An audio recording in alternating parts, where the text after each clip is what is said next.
نظن بأن المونديال سيستمر على هذا المنوال، ونتمنى بأن المنتخبات العربية والإفريقية وكل المنتخبات الصغيرة أن تكون في المستوى من أجل أن يرتفع مستوى المونديال.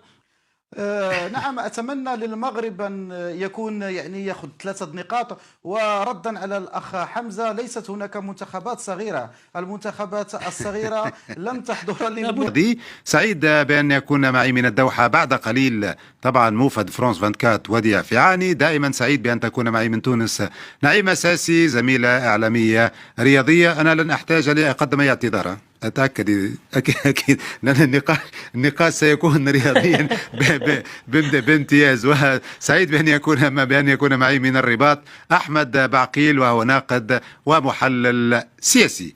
أهلا وسهلا بكم. نبدأ نم أسمعك. ماذا قلت؟ محلل رياضي وليس سياسي. قلت سياسي أنا. هو المشكلة في النقاش دائما معتاد على السياسة يعني تقريبا، أنا أحب الرياضة ولكن دائما نتحدث عن السياسة. طيب نعيمة، نبدأ بدردشة قليلة عن هذه المفاجأة عن السياسة. نبدأ بدردشة عما حصل بعد ظهر اليوم. بالفعل الآن أصبحت عملية التكهن صعبة جدا بعد هذا تميز المنتخب السعودي في اللعب، وتميز أيضا المنتخب التونسي أمام الدنمارك. مرحبا بك توفيق وبكل ضيوفك الكرام وبكل مشاهدي قناة فرانس 24. نعم، المفاجآت تتتالى في كأس العالم بعد يومين فقط من بداية البطولة. اليوم رأينا المنتخب السعودي في انتصار تاريخي ضد المنتخب الأرجنتيني، المنتخب تقريبا من المؤهلين إلى نيل كأس العالم هذه، وخاصة بتواجد ميسي الذي صرح قبل كأس العالم أنها ستكون الأخيرة بالنسبة له.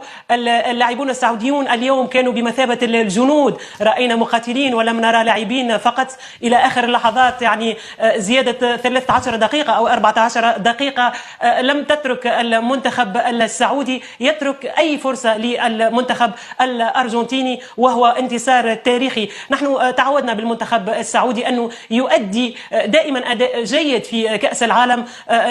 هذا هو المنتخب السعودي برغم الهزيمة كانت في ألمانيا، لكنه يعود بعد 20 سنة ونجده ينافس اليوم في هذه المجموعة وينتصر على المنتخب المؤهل إلى كأس العالم الأول، إلى نيل كأس العالم، وهو منتخب الأرجنتيني. وتلته المباراة لمنتخب تونس، وكأنه اليوم هبت رياح في تونس، وكأنه العرب نحن نقول إن هبت رياحك فاغتنمها. هذا ما فعله المنتخب السعودي، وبعدها نصف الرياح هبت على المنتخب التونسي، نعتبرها نصف غنيمة. وشكرا للاعبين بالحق، يعني تقريبا اليوم كانوا كل لاعبين العرب شرفوا العالم بأكمله، وكل صفحات العالم تتحدث عن إنجاز المنتخب السعودي وكذلك المنتخب التونسي.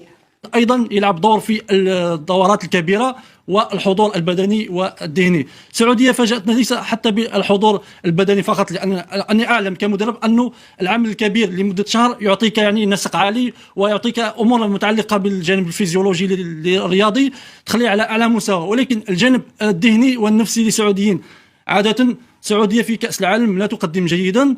الآن شفناها بوجه مغاير، 90 دقيقة نرى كأنها هي الأرجنتين، انضباط تكتيكي طول 90 دقيقة. نفس الشيء بالنسبة للتوانسة، كانوا قادرين حتى على الفوز على منتخب الدنمارك. الآن لابد على الجميع أن يعتبر، سواء بالنسبة للمنتخبات الضعيفة لابد أن تكون كتونس والسعودية، والمنتخبات القوية عليها أن تضع الأرجل في الأرض وتلعب من أجل أنها تلعب بواقعية. طيب أحمد، المشكلة الآن هو عندما يكون تفضل أحمد. لن ننسى أن الدوري السعودي دوري متألق بقيمة سوقية عالية وبمميزات اللاعبين، وكذلك بعض اللاعبين الذين خرجوا إلى الاحتراف كالدوسري والشهري خرجوا إلى تجارب احترافية ثم عادوا إلى الدوري السعودي. كل هذه الظروف وأيضا الظروف المناخية هي تساعد المنتخب السعودي، وذلك ما نتمناه للمنتخبات العربية وكذلك لمنتخب المغرب. غدا منتخب المملكة المغربية نتمناه يتفوق على كرواتيا. لكن ما يعاب على تكلمنا عليها أنه الدوريات الأوروبية لم تخطط جيدا لكأس العالم. يعني توقفت قبل 3 أو 4 أيام، عكس السعودية وقطر. يعني وفرت لها وفرت يعني الوقت، لأن نعم. أي دورة لابد لها من تحضير خاص قبل الدورة. وفي عالم التكتيك يقول التحضير يكون من أسبوعين حتى 4 أسابيع، وهو ما فعله الاتحاد السعودي، ونفس الشيء بالنسبة لتونس. لذلك هذه المشكلة بين أوروبا والمنتخبات العربية. طيب نعيمة، وكل ضيوف حسابات أخرى، وكل الضيوف أريد أن أسألكم، عندما يكون الفريق له لقب بطل أوروبا بالنسبة للدنمارك، بطل العالم بالنسبة لفرنسا، نراه أيضا مع الفرق مثل PSG، فرق صغيرة أحيانا تنتصر على فريق باريس سان جيرمان لأنها أمام لاعبين كبار. هل هذه إيجابية بالنسبة لهذه الفرق أم يمكن أن تكون عاملا سلبيا، لأن حتى الفرق الأخرى هدفها الأساسي هو أن تنتصر على كل من له لقب؟ توفيق. السؤال لنعيمة. طبعا عندما يكون هناك السؤال لنعيمة. ليس لديه السؤال لنعيمة. تفضل نعيمة. هي فرق، يعني الفرق الكبرى، النوادي الكبرى والمنتخبات الكبرى لها تقاليدها في هذا، يعني لهذا تكون هي المرشحة الأولى لنيل اللقب، ويرشحها العالم والجماهير الرياضية لنيل لقب كأس العالم. لكن في بعض الأحيان تحصل المفاجآت، ولكن المفاجآت الجيدة خاصة نتحدث عنها نحن المنتخبات العربية. هذه النتائج تعود بالتأكيد إلى سعود قليلا عن الدوري السعودي والبطولة السعودية. يعني ليس بحديث العهد عن الكرة السعودية التي جلبت عديد المدربين، التي جلبت عديد اللاعبين الذين ينشطون في البطولة السعودية. وهذا ما شاهدناه في المنتخب السعودي، بالرغم من كل انتقادات أنه هؤلاء اللاعبين لن يتركوا لاعبي السعوديين ينشطون معهم، ولكن كل هذا كان له إيجابيته بالنسبة للمنتخب السعودي الذي وجدناه في مباراة ضد المنتخب الأرجنتيني. أعود كذلك، أنا أرى أن الكلمة التي كانت للملك قبل بداية هذه التظاهرة لكل اللاعبين وأمام كل الإدارة بالنسبة للمنتخب السعودي كان لها الحافز لتقديم أداء جيد، فقد هو تركهم لهم، يعني تقريبا لم يكلفهم وسع هذا كأس العالم هذا، وقال لهم العبوا كما تشاءون، نحن لا نريد كأس ولكن نريد فقط التشريف. نعم. وهذا ما كان بالنسبة للمنتخب السعودي اليوم الذي شرف الكرة العربية. بالنسبة للفرق، يعني هي هناك كما قلت مفاجآت، ولكن لا نقول يعني بين الظفرين كلمة بالفرنسية أكسيدون، ولكن الثقة في الإمكانيات هي التي تجعلك تأتي بهذه النتائج. طيب، كان سؤالي هو أنه دائما الفرق تسعى إلى بذل جهد أكبر عندما تكون أمام فرق لها ألقاب أو لها يعني نجوم. نعم. أكبر نجوم، وهذا يعني أحيانا الأكسيدون التي حدثت الحدث العرضي أو الحادث يحصل عادة حتى مع الفرق الكبيرة.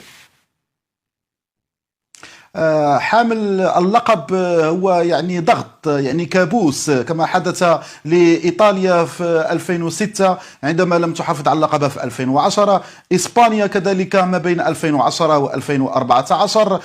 يعني أحداث كبيرة تتواجد، وألمانيا كذلك لم تحافظ على لقبها. القليلون هم من تألقوا ويعني ذهبوا بعيدا في الأدوار. برازيل، يعني البرازيل وحدها أظن البرازيل وحدها، أنا لا أعرف بالضبط الإحصائيات. وإيطاليا عام 39 أعتقد، بس الزمن 34 و 38. الأوروغواي أعتقد.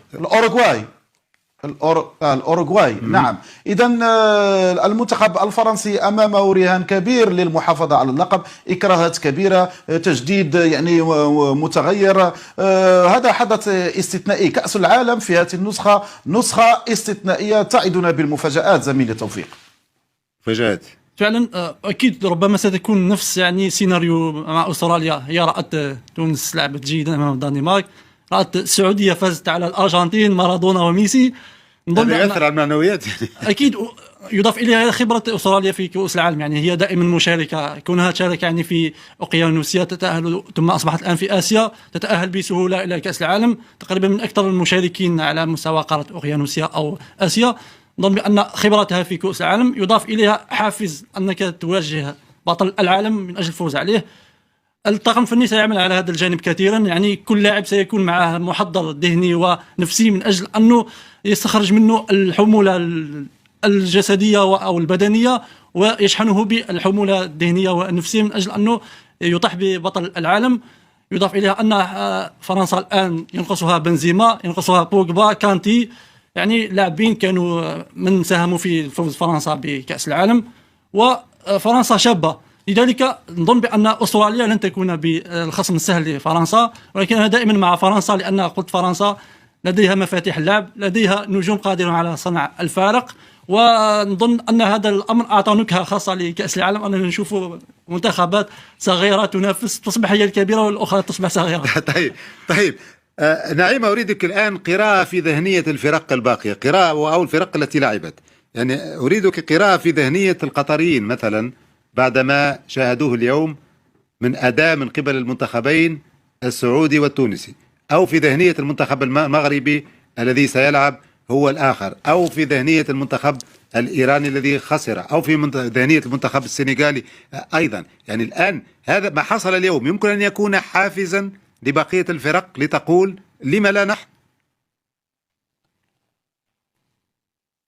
أكيد بالتأكيد سيكون حافز لهذه المنتخبات للتدارك أو للمنتخب المغربي لينطلق في بداية جيدة. ونحن نعرف المنتخب المغربي واللاعبين الذين ينشطون في البطولات الأوروبية مع مدرب محنك، يعني المدرب المغربي وليد الركراكي الذي يعرف كل ما لديه وما عليه، وكنت من المحبين لأن يكون مدرب مغربي في المنتخب المغربي، لأنه يعرف اللاعب المغربي حتى وإن كان ينشط في أوروبا. أمام مسؤولية كبرى هذه المنتخبات، المنتخب القطري والمنتخب الإيراني، لأنه السعودية، منتخب السعودية وكذلك المنتخب التونسي وضعوهم أمام الأمر واقع أنه بمقدورنا أن ننطلق بنتيجة جيدة أو نأتي بنتيجة جيدة أمام كل الفرق، ولو أنه من الصعب بالنسبة للمنتخب القطري، لأنه المنتخب القطري هو في المستوى تقريبا أقل من كل المنتخبات الأخرى العربية، ولكن المنتخب المغربي قادر على نتيجة جيدة، وكذلك المنتخب الإيراني برغم كل الظروف، ونحن نعرف الظروف في إيران أنه كذلك يتدارك في بطولة العالم هذه. كلمة أخيرة. نظن بأن المونديال سيستمر على هذا المنوال، ونتمنى بأن المنتخبات العربية والإفريقية وكل المنتخبات الصغيرة أن تكون في المستوى من أجل أن يرتفع مستوى المونديال. وأكيد أرشح فرنسا دائما أن تكون يعني في سباق على الحفاظ على اللقب. أحمد، أكيد أنت ترشح المغرب. نعم، أتمنى للمغرب أن يكون يعني يأخذ 3 نقاط. وردا على الأخ حمزة، ليست هناك منتخبات صغيرة، المنتخبات الصغيرة لن تحضر للمونديال، كل من حضر للمونديال هو منتخب كبير، كل ليست صغيرة، ولكن كل من حضر فهو منتخب كبير.